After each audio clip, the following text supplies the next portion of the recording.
दोस्तों नमस्कार, फिर एक बार स्वागत है मेरे प्रभु के चैनल में। दोस्तों आज हम जानेंगे भगवान विष्णु के कवच के बारे में, मनुष्य के जीवन में क्या प्रभाव पड़ता है। चलो दोस्तों, विष्णु जी की पूजा के लिए गुरुवार का दिन समर्पित है।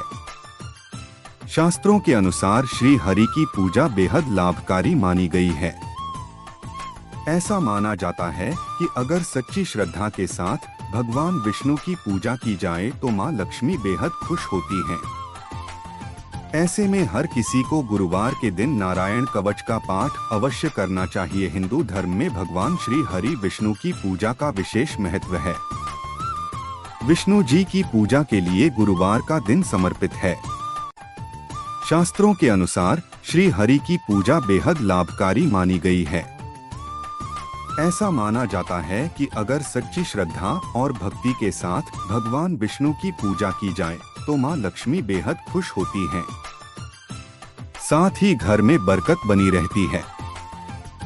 ऐसे में हर किसी को गुरुवार के दिन नारायण कवच का पाठ अवश्य करना चाहिए। एक पौराणिक कथा के अनुसार पानी का जन्म भगवान विष्णु के पैरों से हुआ है।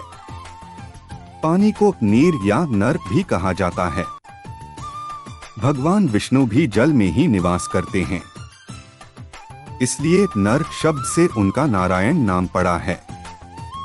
इसका अर्थ ये है कि पानी में भगवान निवास करते हैं।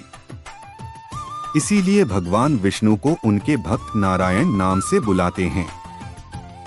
भगवान नारायण समय समय पर सभी वैदिक साहित्य को संकलित करने के लिए इस भौतिक ब्रह्मांड में कई रूपों में अवतरित होते हैं और अपने स्वयं के उदाहरण से यह भी सिखाते हैं कि नियामक सिद्धांतों के भीतर कैसे रहना है और वैकुंठ में घर वापस कैसे लौटना है। हमारे अधिकृत साहित्य में 4 वेद, 18 पुराण, 108 उपनिषद, वेदांत सूत्र, भगवद गीता और रामायण और महाभारत के इतिहास शामिल हैं। भगवान ब्रह्मा इस भौतिक ब्रह्मांड में पहले जीवित प्राणी हैं जो भगवान नारायण से पैदा हुए थे और जो दिव्य रूप से सभी वैदिक ज्ञान से संपन्न थे। भगवान ब्रह्मा से उन्होंने सूक्ष्म स्वतंत्रता वाली अनंत आत्माओं की भी रचना की।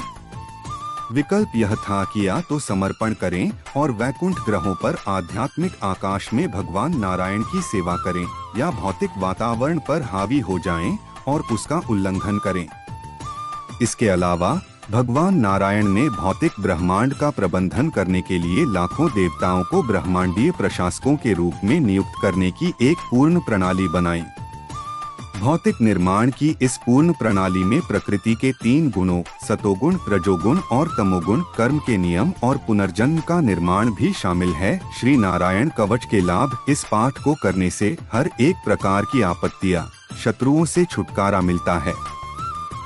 नारायण कवच में हम विष्णु जी से प्रार्थना करते हैं कि जंगल, रणभूमि, अंधकार, प्रलय, सूखा आदि विकट स्थानों में मेरी रक्षा करें, सब प्रकार की आपत्तियों से बचाएं।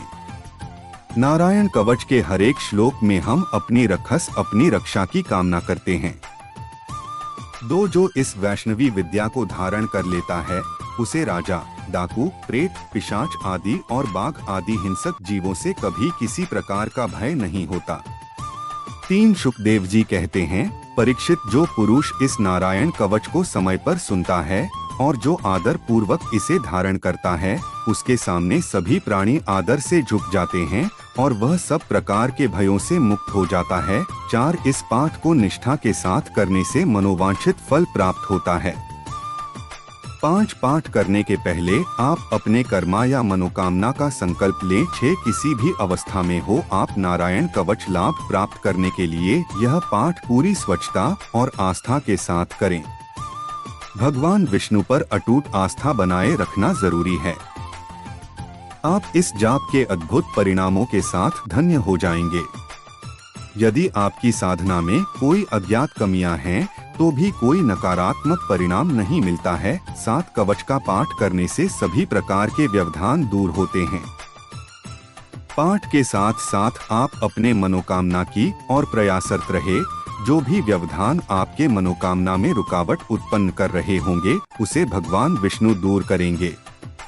देवराज इंद्र मैंने तुम्हें यह नारायण कवच सुना दिया है। इस कवच से तुम अपने को सुरक्षित कर लो, बस फिर तुम अनायास से ही सब दैत्य दुश्मनों पर जीत प्राप्त कर लोगे।